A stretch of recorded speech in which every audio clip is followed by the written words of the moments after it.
આપણે જાતિવાદ મૂકવાની છે. જો ભારત દેશમાં તમારે રહેવું હોય અને ભારત દેશનું જો કંઈક કલ્યાણ આપણે કરવું હોય તો ઘણા સંતો એમ કે અમે રાષ્ટ્ર સંતો છે, પણ હું નથી માનતો. ઘણા એવા હાલી નીકળ્યા છે કે હિન્દુ રાષ્ટ્ર બનાવો. આ તો એક ભારતીય જનતા પાર્ટીનો પ્રચાર છે, વેચાઈ ગયા છે. બાપુ ભજનદાસ બધી વેચાણા નથી, બધીને ખબર છે. ભાજપ વાળા એવો છે ને કોંગ્રેસ વાળા એવો છે. જેને કહું ને એને મોઢે કહું, કોઈથી ફાટી ન પડતો, એકલો જ આ ગાડી લઈને ફરું છું. એ કહેવાનું મારે તમને એ છે આ બધીને. આમાં લગભગ મને ઓળખ કોઈ ભાજપ વાળા સાંભળવા તો આવ્યા છે બાપુનો, એમ ન માનતા કેશો દ્વારા અમને ઓળખે હારી છે કે બાપુ કોણ છે.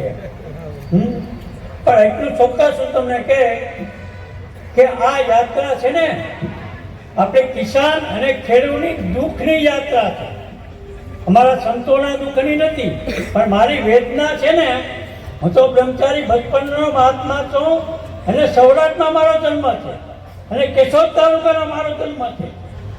હરિદ્વારમાં ઘણા વર્ષ બાપુએ ગુફા બનાવી તપસ્યા કરી, ગિરનારમાં 12 વર્ષ, અને સોમનાથ વેરાવળમાં ગયા ત્યાં પણ આશ્રમ ઉપર આશ્રમ બાપુએ બનાવ્યો છે. એને જૂનામાં જૂના કહું તમારા ચંદ્રિકાબેન ચુડાસમા તાલુકા પ્રમુખ હતા ત્યાં હરિદ્વારમાં ગુફા બનાવી તો માંગરો. પછી ઇથી જૂના કહીને તો ઘેરુભાઈ માંડમ જામનગર, આ વિક્રમભાઈના પરિવાર જૂનો મહાત્મા હું છું ભાઈ. પણ કહેવાનો મારું એ પ્રશ્ન છે કે આ યાત્રા છે ને ખેડૂતના દુઃખની યાત્રા છે. આ હર અને હરિની યાત્રા છે. કોની છે? બોલજો, ઉપવાસ કરો, કઈક આમ બેહોમાં ભૂખા ન થાવ, ઉપવાસ કરો તો તમારું કિસાનોનું ભલું થાય. બોલો, હર ને હરિની યાત્રા છે. હર કેટલા મહાદેવ, હરિ કેટલા દ્વારકા વાળો. આ તમારી સાથે રહેશે. અમે તમને આશીર્વાદ આપીએ કિસાનો. તમારી પાસે કઈ છે તો તમે અમને આપશો, ને કે બીજા અમને શું આપવાના ભાજપ વાળા? કેમ તો ભાજપને કહું ને મને કઈ ન આપ્યો. હું દુખ્યાને બહુ માનું, ગરીબ માણસને. આ હીરાભાઈ જોટાને મારી ખબર છે, અનુભવ છે બધે. કહેવાનું મારું કે એક વખત એવી જે બોલો, બોલો સોમનાથ મહાદેવ કી જય, દ્વારકાધીશ કી જય, મા જગદંબા ખોડિયાર માત કી જય, ઓમ નમઃ પાર્વતી પતિ પતિ હર હર મહાદેવ. હમણાં અમારા વિક્રમભાઈ માડમ પૂર્વ સંસદ સભ્ય એમ તમને કહ્યું હતું કે મોદી સાહેબને ખેડૂતના દુઃખની વાતની ખબર ન પડે, કેમ કે એને સંસાર નથી ભોગવ્યો એમ કહેતા હતા. હું એમ કહેતો, એ પોતે કહેતા હતો, હું જૂનો મહાત્મા છું. પણ મારો અનુભવ મોદીનો પૂરો છે કે રાણીપમાં રહેતા હતા અને જશોદાબેન આજે લગ્ન કર્યા, 1 વર્ષ સંસાર ભોગવ્યું. કેમ સંસારી ન કહેવાય? મને કોઈ કહી ગયો સંસારી, મને કહી ગયો આંગળી બતાવો. સંસાર ભોગવો અને જશોદાબેનને મૂકીને ભાગી ગયા આ મોદી સરકાર તમારી. રોજના 5-10 લાખના કપડા બદલાવે રોજ. એમ કે ને કે અમે હિન્દુવાદી છે, ખોટી ના છે આ બધા. તો આરબ રાષ્ટ્રમાં હું કામ શોધા? આરબ રાષ્ટ્રમાં જઈને બધું હું કામ કરો? નેહરુ પરિવાર આરબ રાષ્ટ્રમાં નથી ગયો. આરબ રાષ્ટ્ર વાળા આય મળવા આવતા દેશમાં, ચાઇના વાળા આય મળવા આવતા, અમેરિકન વાળા આય મળવા આવતા હતા. કહેવાનો મારો પ્રશ્ન એ છે, કિસાન ભાઈઓના સંકલ્પ કરજો. હું તો તમને આશીર્વાદ આપું, મને પેટમાં ભરે કે હું આમ થોડીક ખેતી જાણું, એમ ન જાણું એમ બધું મને અનુભવ છે. આ બધું ઘોડા ઉપર બેઠા હોય કે ખેડૂતને હું દુઃખ હોય. પણ કહેવાનો મારો પ્રશ્ન કે આજે સોમનાથની યાત્રા કાઢીને મારે ગુજરાત પ્રદેશના પ્રમુખ અમિતભાઈ શાહ છે, હીરાભાઈ છે, પછી બીજા અમારા ચંદ્રિકાબેન છે, એ કોના માટે કાઢી? તમારા માટે કાઢી છે. હું કામ કાઢી કે એને પેટમાં જલજલ થાય છે, કેમ કે ખેડૂતના દીકરા છે.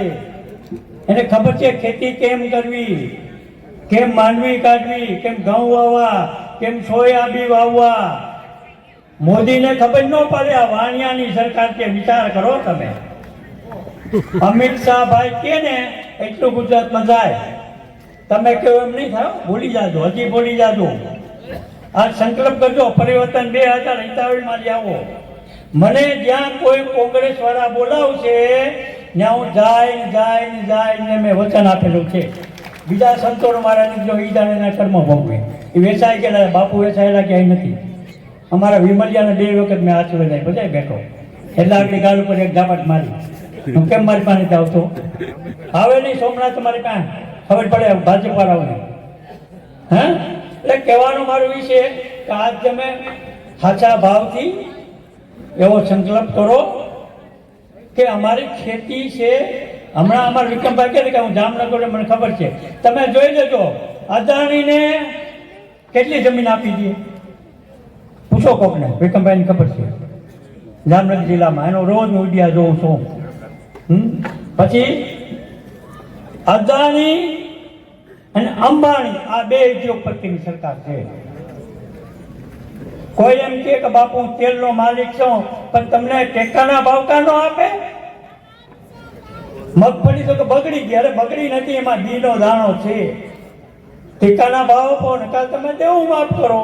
એટલે મારો તો આત્મા એમ કહે છે સોમનાથ દાદા કૃપાથી કે આ રેલી દ્વારકા જાય ને હરીની પાસે, એટલે મને એવો વિશ્વાસ છે કદાચ તમારો ટેકાના ભાવે દે એને. કેમ કે આને અટાણે ગાંધીનગરમાં બેઠા મોદી જોતા છે બધે, કેમ કે મોદીએ ટીવી મોટો રાખ્યું, ત્યાં બેઠો જોતો હોય. મારો અનુભવ છે દિલ્હીનો. એટલે કદાચ એવું દેખાય રેલી હર ને હરીપા પૂછશે ને, એટલે મને એવું લાગે દેરું માફ દીકરા કરી દે, એને પડીકા પણ તમને આપશે. પણ એક ધ્યાન રાખજો, દેવું માફ કરે કે પડીકું આપે તો તમે એમ માનજો કે આ કોંગ્રેસની મહેનત છે, ભાજપની મહેનત નથી. નોટ કરી લેજો. પછી તમે ભાજપના પ્રચારના દીકરા કોઈ ખાતા નહીં. આ મારે તમને ના છે મોટે. પછી તમારા ખિસ્સામાં નાખી દે ને તો ભાઈ આનો પટેલ કોણ છે, તો કે 10 લાખ આપી દો, એટલો ખિસ્સામાં નાખી દે. પટેલ એનો ને પ્રમુખની મિટિંગ બોલાવે. પછી અમારી બેની જો કરી નહીં સમજતું કોઈ કે તમારી પર કેટલા બળાત્કાર થાય, વિચાર તો કરો. જાઓ જે પોલીસમાં તમારો એમાં નહીં પાડે, કારણ કે ભાજપનો ફોન આવી ગયો કાર્યકરનો. હે હું કામમાંથી કરી આગળ મારા અનુભવ છે, રોજ હું પેપર વાંચું છું. નેહરુ પરિવારે તો ફોન આપ્યું. મોતી પરિવાર હતા ને, જવાહરલાલ નહેરુના પિતાજી ગાંધીજી બાપુને આપણા દેશને ફાળો આપ્યો આગળ લેવા માટે, આઝાદ માટે. એ પરિવારે તમારો રૂપિયો ખેડૂનો ખાતો ને તમારા દેવા માફ કર્યા. એટલે એટલું કહીને હું તમને વિરામ આપું છું. જે સંકલ્પ કરો તમે હાથો કરજો, ખોટો ન કરતા, મહેરબાની કરીને. હવે દેશને વેચવાનું બંધ કરો અને તમારી જમીન ખરેખર વેચાઈ જાય. અદાણીના બધા કાપીને જ બેઠા વાણિયાઓ રાજા હતા ને, એને ખબર છે કે આ ખેડૂતને દુઃખ શું છે, એનો ન્યાય મળતો. વાણિયા કોઈ રાજા થયા ને ખાવાના પણ મારું એલાન તમને છે છોકરી વાતી વાણિયો કે એમ જ ભૂપેન્દ્રભાઈ છે ને એક હાથો છે. ડેપ્યુટી સીએમ કોણ છે તો જયંત, 8 છોકરી ભણેલો. તમારે હું ભૂલું કરવાનું, એને ખબર છે ખેતી કેમ થાય. ભૂપેન્દ્રભાઈને એક જ જીતો છે, પણ હવે એને રાજીનામું દઈ દઉં છે. મેં તો એને પાસે રાજીનામું માંગ્યા છે. વિડીયો કાં આપે નહીં, હજી આમ પકડી બેઠો. હું કામ ભાઈ પકડી બેઠો, દબાઈ ગયા. એટલે મને હમણાં એક જણે કીધું બાપુ મીડિયા બહુ ભાઈ ભાજપનો.